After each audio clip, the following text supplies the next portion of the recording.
महापालिकेच्या सार्वत्रिक निवडणुकीकरता भारतीय जनता पार्टी, शिवसेना, राष्ट्रवादी आणि RPI महायुतीचे आपले जे 11, 12, 13 जे उमेदवार आहेत त्या उमेदवारांच्या प्रचारासाठी त्यांना प्रचंड मतांनी निवडून आणण्याकरता आपण इथं मोठ्या संख्येने आलात.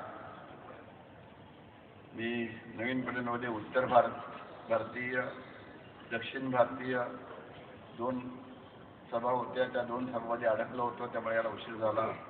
दिलगिरी व्यक्त करतो आणि त्यासाठी आठवले साहेबांनी येऊन आपल्याला भाषण केलं. त्यांच्या भाषणाने आपल्याला एक नवीन चैतन्य आलेलं आहे. आज आपल्या इथं या सभेकरता आमदार गोपीचंद पडळकर साहेब आलेले आहेत.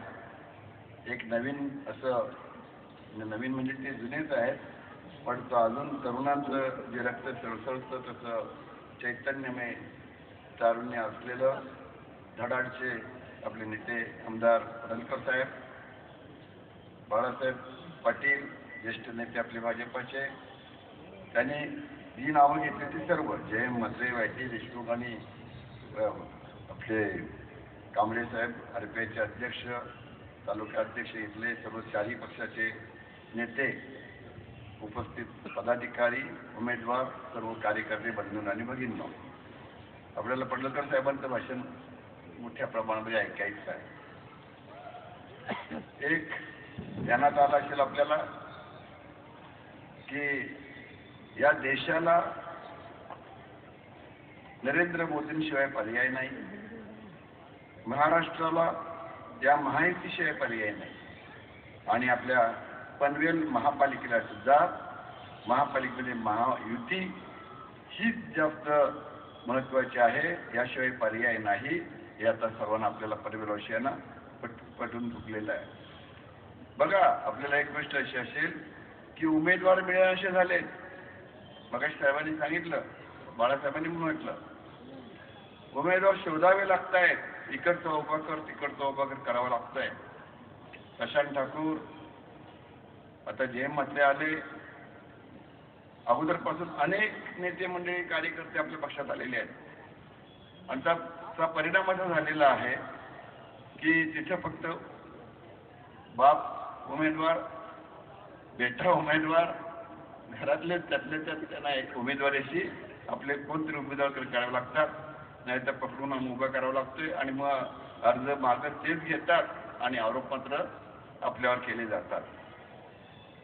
अशी अवस्था होण्याचं कारण एकच, आठवले साहेबांनी सांगितलं, यांनी सांगितलं की जे विचारधारा जी होती आपली, ती विचारधारा सोडली.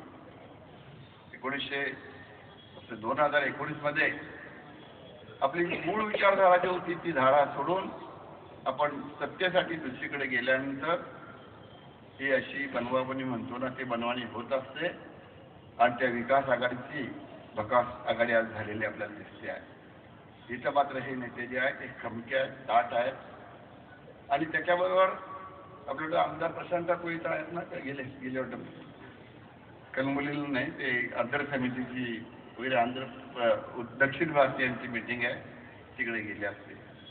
तर अशा पद्धतीनं इथं मात्र प्रशांत ठाकूरच्या नेतृत्वाखाली सगळेचे सगळे हे जे कार्यकर्ते आहेत ते एकमुखी झालेले आहेत. आपल्याला बघायला मिळेल की आमदार रात्रंदिवस कार्यकर्त्यांमध्ये असतात, कुणालाही वाटणार नाही. आता तुम्हाला माहित आहे, आमदार प्रशांत ठाकूरांना ओळखताय तुम्ही? ओळखताय का? मग म्हणजे प्रशांत ठाकूरांचं नाव आपल्याला पाहायला गेल्यानंतर घराघरामध्ये पोचलेलं आहे. कार्यकर्त्यांना सगळ्यांना माहिती आहे, धडपडणारा नेता आणि ज्याचं सरकारमध्ये वजन असलेलं नेता आहे, सगळ्यांचा मित्र आहे. अजून प्रशांतला थोडं मुलगाच समजतात. आता 50 वर्ष पालटली त्यांनी, 4दा आमदार झालाय, एकदा नगराध्यक्ष आणि 4 वेळा आमदार. पण अजून प्रशांत हा प्रशांतच राहिलाय. प्रशांत म्हणजे मोठा, शांत, प्रशांत, भरपूर शांत. उद्धट बोलतो कोणाला तुम्हाला? नाही ना? उद्धट बोलत नाही, प्रत्येकाला अगदी शांतपणानं मान खाली घालून बोलणारा. फक्त भडकल्यावर मात्र फार लाल होतो. मी पाहिलंय त्याला, मला नाही, माझ्यावर नाही भडकत, मी बाप आहे त्याचा. वडिलांच्यावर नाही भडकत, पण कधी रागावल्यावर मग कधी मला सांगतो शांत हो, शांत हो, जरा शांत हो, प्रशांत आहेस ना तू, जरा शांत हो. पण खोट्याचा राग येतो त्याला. राग येत कुठला? खोट्याचा. खोटं बोलणाऱ्यांचा त्याला राग येतो आणि त्याच्यामुळे काम करणाऱ्याला मात्र तो पाठीवर घेत असतो. त्यामुळे आता तरुणांची जी फौज जी आहे आपण, ती फौज त्याच्या मागं चांगली तयार आहे. सर्व समाज त्याच्या बरोबर आहेत आणि आम्ही जे उमेदवार दिलेले आहेत ते तशाच रीतीने आहेत. इथं आपल्याला पाहायला गेलात तर तरुण, तडफदार, वृद्ध आणि सर्व अनुभवी असे नेते मंडळी पण उमेदवार दिलेली आहे. आणि त्याच्यामुळं आपल्याला असून दिसून येईल की महापालिकेचा कारभार चालवायचा असेल तर आपल्याला नक्कीच होताही. बघा, सुषमा पाटील विद्यालय आपण बसलोय पटांगणात, आपले उमेदवार आहेत. दिलीप पाटील इथले उमेदवार आहेत. बघा, म्हणजे आता हे ग्रामपंचायतीपासून आलेले आहेत.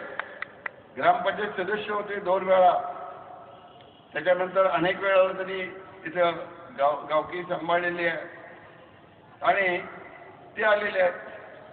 प्रभाग 12 मध्ये ते उभे आहेत. प्रभाग 12 मधले 4 ना, 4, 13 मध्ये 4 आणि 11 मध्ये 3, अशा अर्थीनं 4, 4, 8, 3, 11. बघा, म्हणजे 11 उमेदवार, एक ताबडतोब 11. म्हणजे आम्ही 11च्या 11 एक क्रिकेटची टीम आहे. क्रिकेटची टीम आहे, एक संघ टीम आहे. त्याच्यामुळे ही टीम आपली सर्वच्या सर्व 11च्या 11 महापालिकेत जाणार आहे. पडळकर साहेबांना बोलायला जास्त वेळ दिला पाहिजे म्हणून मी जास्त बोलत नाही. पण आपण सर्वांनी शक्तीनिशी उभे राहा. प्रत्येक घराघरात, प्रत्येक मतदारापर्यंत पोहोचा, त्यांना मतदान केंद्रापर्यंत आणा. आणि जास्त दिवस नाही आले, आजची रात्र आपल्याला आहे, जाऊन घरी ताबडतोब झोपायचं नाही. अजून निवडणुकीचं काही कामकाज असेल ना ते करायचं आहे. आणि त्याच्यानंतर 12, 13 आणि 14 3 दिवस कामकर 15% सकाळी उठून आपलं आणि त्याच्याबरोबर नंतर शेजारी पाहिलं आपल्या नातेवाईकाचं, मित्रमंडळाचं, सर्वांना मतदान केंद्रापर्यंत पोहोचा. 100% मतदान होईल अशी काळजी घ्या. आणि BJP, शिवसेना, राष्ट्रवादी आणि RPI महायुतीला प्रचंड मताने विजयी करा इतकी विनंती करतो आणि थांबतो. जय हिंद, जय महाराष्ट्र.